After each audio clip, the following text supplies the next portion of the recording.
So Gareth, you talked about sensible people, which is actually the topic we want to come on to next.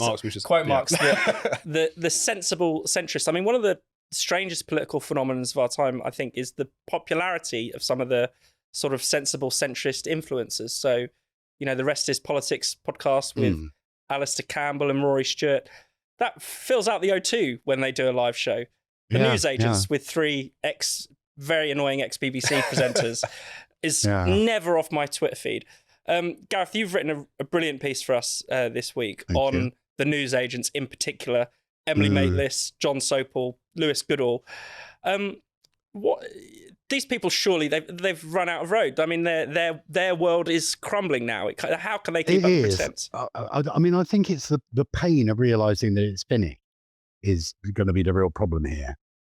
And that's always a difficult thing. If I'm being generous, which I can be, that's always a troubling thing for anybody.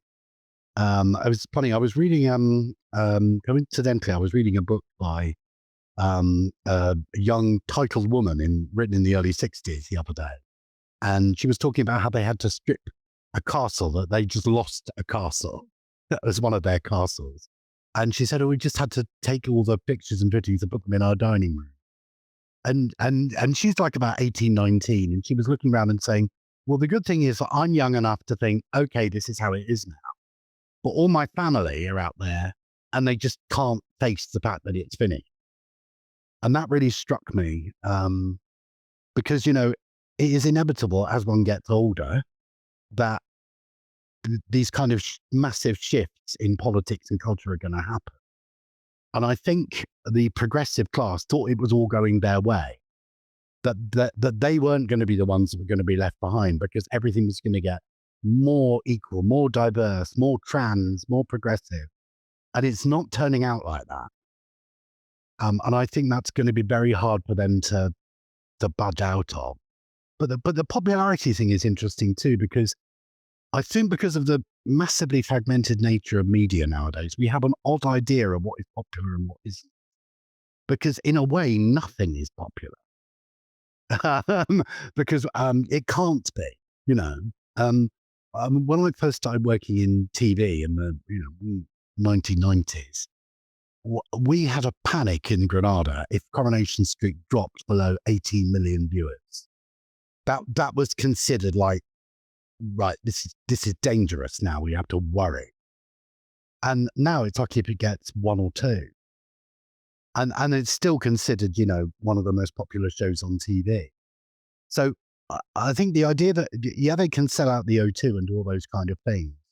That means that they're sort of, that audience is tiny compared to kind of a popular audience of olden times, or even a popular audience now for, a big West End show or something that runs them, one of those really big hitters or a big pop star, Taylor Swift or Ed Sheeran or something like that.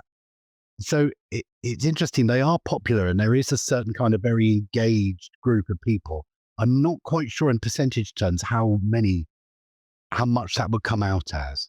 One thing that interested me about this type is how often they're sort of springing to defend the status quo. I mean, on the one hand, it's understandable. Starmer, their man, probably the archetypal sensible in some ways, is in government. But, you've had Lewis Goodall going viral for insisting there's nothing wrong with London.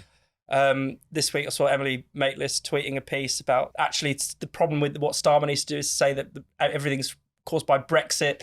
They can't let some of these old things go. They're definitely just like, it feels as if they're not living in our current era almost. I also genuinely don't think they're paying attention. Like if you take the news agents in particular, I mean, Lewis Goodall at least gives the impression that he reads the news and things and pays attention to policy to a certain extent. But Sopel and Maitlis are just out to lunch. I mean, they're just sort of riffing on, third-hand radio thought for talking points most of the time, which is why they come a cropper so often. It was hilarious the way in which these shows come about. You have The Rest is Politics presented as 2 people from 2 vastly different parts of the political spectrum who happen to agree on absolutely everything. And then you've got the news agents, which is, the BBC presenters unleashed and what they think is exactly what you assumed they thought. I will never forget when Emily Maitlis first left the BBC and she gave this big set piece speech. I forget where. McTaggart lecture. Yes, exactly. Lecture, yeah. And she, finally someone had the balls to call out the pro-Boris, pro-Brexit bent of the BBC. Yeah. It was just these people are living in a parallel universe, but it's how low effort a lot of it is. I think that's part of the reason they struggle to grapple with the world as it is because they've just been kind of skating through journalistic life for a long time, and therefore it almost doesn't move them to notice what has changed. And it's weird because essentially we might think of them as all in one way, shape or form the admirers or children of Tony Blair, and yet even Blair, as much as I despise the man, has noticed which way the wind is blowing on a lot of issues, keeps writing pieces saying this identity politics, this net zero stuff, and this asylum mess needs to be sorted out if centrism or progressivism or whatever he's calling it is going to be remedied. They don't even have any cognizance that things have changed. So it's how ankle deep it is probably the most interesting thing, I guess, for me. Yes, I mean, it was really striking to see Jack Straw this week having piping up about the EHCR. Because that was, I mean, he was foreign secretary at the time when all this stuff was being brought in. Yeah. So, I mean, that should be a pretty good, if you were John Sopel, surely you'd notice that and think, whoa. Not noticing seems to be the speciality. There, if you're wondering who is going to win the next US election, actually, Rory Stewart has given us a helpful tip. Famously, he predicted that Kamala Harris would romp home in 2024. And then even on the night of the election, he basically hadn't even prepared for a Trump victory.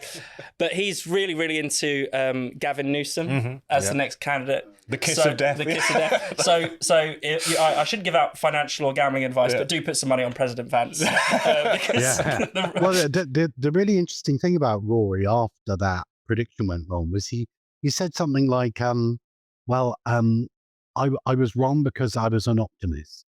Yeah. And I wanted it to be true. But in which case, your value as a political analyst is zero. If the world was as good as I am.